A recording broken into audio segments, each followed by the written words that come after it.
fuerte. Buenas compresiones.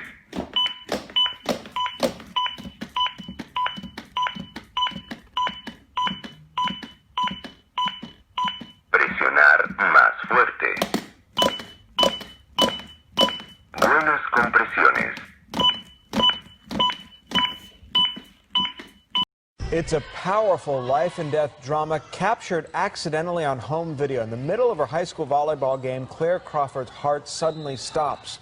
They call this sudden cardiac death. Yeah, that is so scary. Claire is a rare survivor thanks to what happened next. The Fox Medical team's Beth Gallivan is here now with more of Claire's story. And Sine and Tom, it is really hard for Claire and her parents to watch this video, but they're sharing it publicly to show people how important it is to get trained in CPR and to know how to use an AED. Claire had experienced shoulder pain for a couple of years, but her doctors never suspected her heart. And no one expected this. I was like right about here, and then I staggered a couple steps. 17-year-old Claire Crawford is the girl in the video, the one whose heart suddenly stops. Well, I feel nauseous watching it because it's a little scary. It happened here in the gym at Loganville Christian Academy during an October volleyball match. You don't expect that it's going to happen at your school, right, literally right in front of you. I had just served, and then I'd set the ball up, and then moved back, and then I just remember feeling like I was about to pass out. Claire grabs her chest, then hits the floor in full cardiac arrest. Terrified. Julie Sermons, a school administrator and member of Loganville Christian Academy's Code Blue team, trained in CPR by Children's Healthcare of Atlanta, sprang into action, helped by an athletic trainer and a parent who also knows CPR. Claire had lost all signs of life. She wasn't breathing. We couldn't find a pulse. She did not look like there was any life to her. And I, at that point, didn't know what to do. But Julie Sermons did, because the Code Blue team had practiced this same drill at least 15 times in the last 6 years, and instinct and training kicked in. You do the one thing that you know to do, and then you do the next thing, and then you do the next thing. Have someone call 911. Go grab the AED. That AED was only about 30 feet away.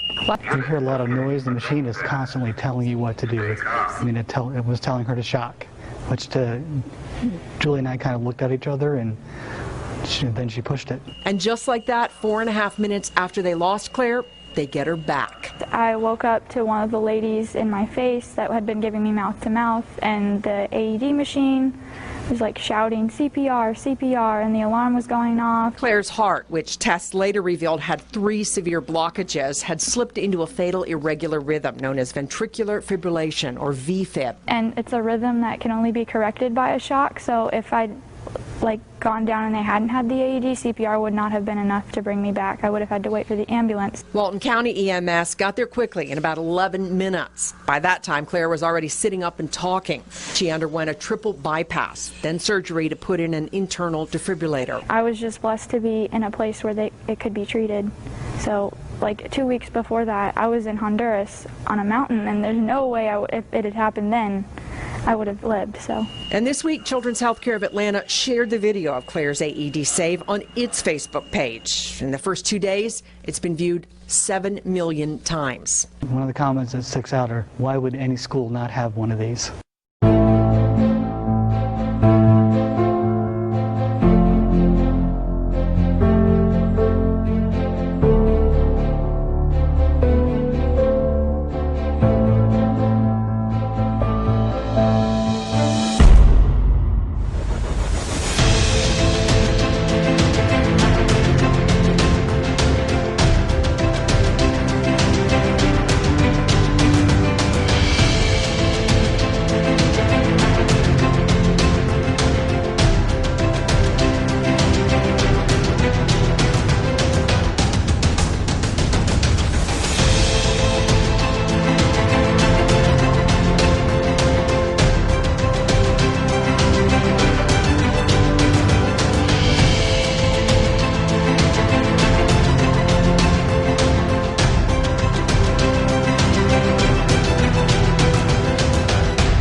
Hi, this is Wayne Reevil, Director of Marketing for EMS and Public Safety here at ZOLL.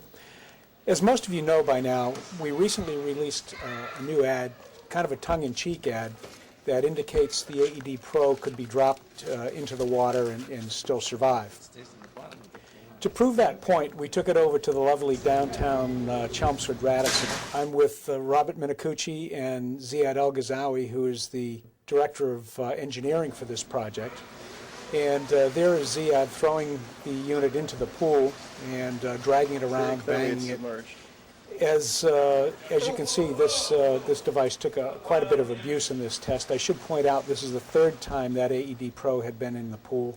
The first time for a minute, the second time for 2 minutes, and now for a total of 5 minutes in dragging it underwater. We then took the unit over to a table, and as you can see, Ziad had this thing tied quite securely. He was never in the Boy Scouts, and that's very apparent. Unit okay. Adult pads. As he untied it, we plugged in a simulator, turned the unit on, and we were able to charge the unit. It delivered a shock and functioned perfectly. Patient analyzing. You want to open the battery case, or we Shock advised. Don't touch patient. Press flashing shock button. Shock delivered. Don't touch patient. Analyzing. All right. Let's see what you'll also see that as we removed the battery cover, the only water that was in the battery well itself was on top of the battery, and that was from dripping off the top of the cover. The inside of the battery well is as dry as a bone. So you can see there's no water. Fantastic. We then took it outside to see what kind of abuse the AED Pro would take as far as being run over. Here we are with a Ford Expedition, which is a fairly large vehicle. We had the AED Pro nestled into the snow. We drove it over.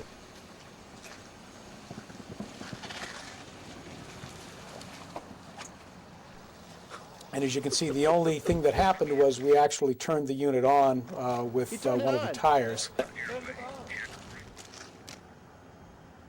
We went over to the unit. The device was already on, and you can see we got the appropriate voice prompts, and the AED Pro was functioning as expected. We then took it into the middle of the parking lot, and as you can see, it had just snowed and was melting, and ran it over again. This time, I kind of missed it with the right tire, shot it across to the left tire, and nailed it squarely with both tires on the left side. We then went over, attached a simulator, turned the device on, it charged, and it shocked as expected. From this demonstration, you should take away a great deal of confidence that the AED Pro is designed to meet the rough and tumble environment of EMS. Obviously, the water ingress test proved out thoroughly that no water leaks into the device after 5 minutes, and taking it outside and running it over was another test to its toughness, and as you can see, it functioned perfectly. Give 2 breaths.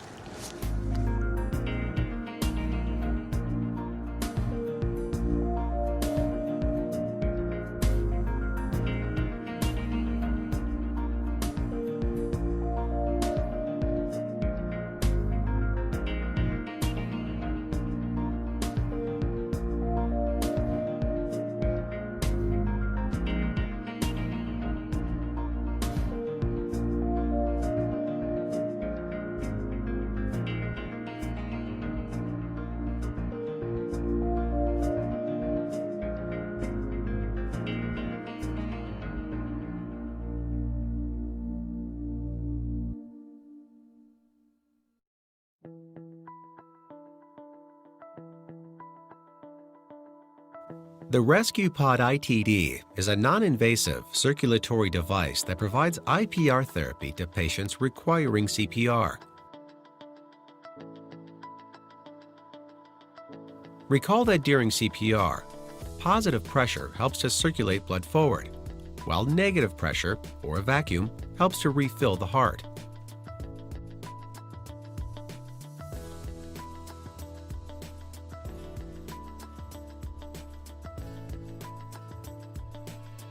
An ITD fits into the airway circuit on a face mask or advanced airway. During chest compression, the ITD's valve opens and air is forced out of the body and through the ITD without resistance. But as the chest wall recoils, the ITD's valve closes and selectively prevents air from being drawn in.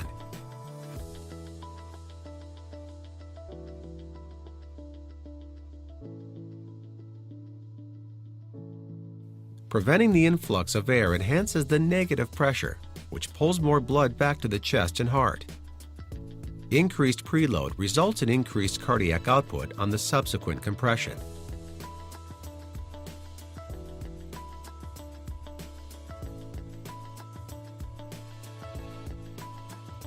This enhanced vacuum also lowers ICP, which enhances blood flow to the brain.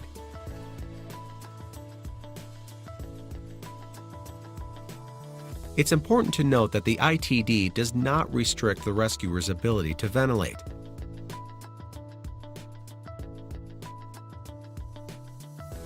Performing high-quality CPR is important. To activate timing lights on the ITD, slide the switch to the right. The lights flash every 6 seconds to help promote proper ventilation and chest compression rates.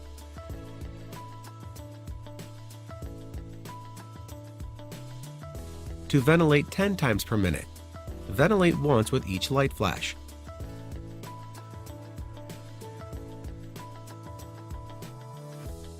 Preclinical and clinical studies have shown that during conventional CPR, use of an ITD doubles blood flow to the heart, doubles systolic blood pressure, and increases blood flow to the brain by 50%. In summary, an ITD corrects the inefficiency of CPR, which is the open airway. It also promotes high-quality CPR. These two benefits help achieve high perfusion CPR. ZOLL Medical. For more information, please visit us at ZOLL.com.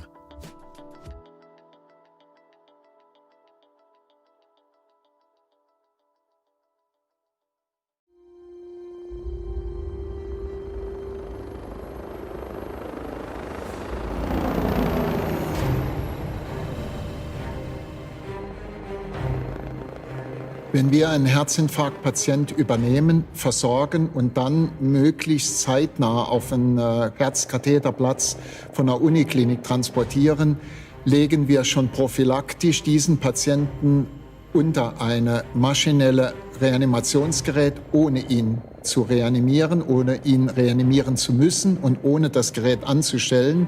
Aber sollte er auf dem Transport innerhalb dieser ersten 2 Stunden Rhythmusstörungen bekommen und reanimationspflichtig zu werden, haben wir eine optimale, effiziente Möglichkeit, sofort einzugreifen. Und es muss nicht einer von den 2 Mann des Teams anfangen, manuell zu reanimieren.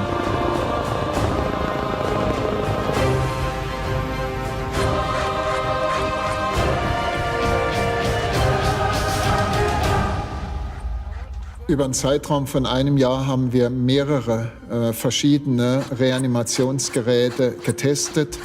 Uns erschien der Autopuls sehr einsatzfreudig und verwendungsfreudig.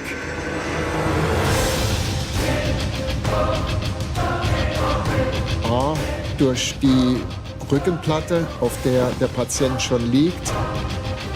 B, aufgrund der Tragemöglichkeit in den Gurt. Und C, die Kompression des gesamten Thorax erfolgt durch das Bandsystem besser, unserer Meinung nach, wie durch einen Stempel. Abschließende Untersuchungsergebnisse werden Studien zeigen. Das Ziel vom Autopuls und der ganzen Reanimation ist, so eine kurze wie mögliche Hands-off-Zeit haben im Patienten. Also, dass er stetig reanimiert wird, das rettet ihm eigentlich das Überleben. Das Gerät macht uns eine sehr suffiziente und professionelle Reanimation, wo wir als Mensch schlichtweg nicht nachkommen.